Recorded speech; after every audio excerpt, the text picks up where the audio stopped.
جنت البقیع کے مزارات کو ایک بار نہیں 2 بار گرایا گیا۔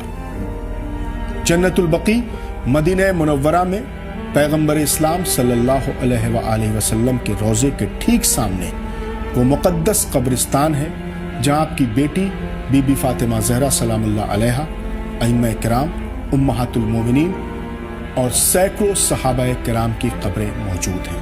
لیکن بدقسمتی یہ ہے کہ اس کی تاریخ عقیدت اور سیاست کے ٹکراؤ کی داستان سے بھری پڑی ہے۔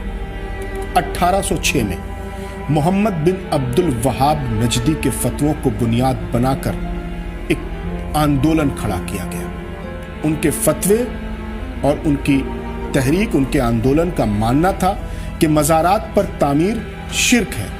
اس آندولن نے زور پکڑا اور پہلی بار ان مزاروں کو شرک اور بدعت قرار دے کر جنت البقیع پر حملہ کر دیا گیا اور مزارات کو نقصان پہنچایا گیا۔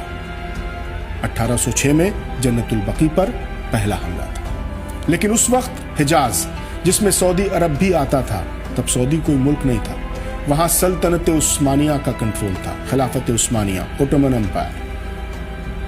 جنت البقیع پر ہوئے ان حملوں کو خلافت عثمانیہ نے مسلمانوں کی عقیدت پر حملہ مانا اور نہ صرف اس بغاوت اور تحریک کو دبایا بلکہ ان پاکیزہ مزارات اور گنبدوں کو پھر سے تعمیر کرایا، اور پھر صدیوں تک مسلمان اس روزے کی زیارت کرتے رہے۔ یہ روزے مسلمانوں کی عقیدت کا مرکز بنے رہے۔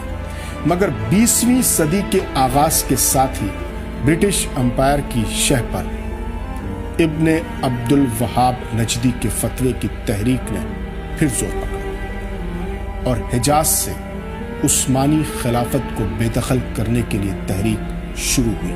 بغاوت بڑھی تو خلافت عثمانیہ نے مکہ اور مدینہ میں کسی طرح کی قتل و غارت نہ ہو یہ سوچ کر حجاز سے اپنے قدم پیچھے کھینچ لیے، جس کے نتیجے میں 1925 آتے آتے مکہ اور مدینہ سمیت پورے حجاز پر آل سعود کا کنٹرول ہو گیا، جو اس بغاوت کو لیڈ کر رہے تھے۔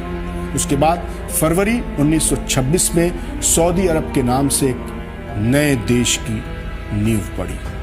اب پورے سعودی پر انہی طاقتوں کا کنٹرول ہو گیا جو مزارات کی تعمیر کو شرک مانتے تھے، اور آخرکار انہی نظریوں کو بنیاد بنا کر 8 شوال 1344 ہجری یعنی 27 اپریل 1926 کو سلطان عبدالعزیز السعود نے جنت البقیع کے تمام گنبدوں کو گرا دیا۔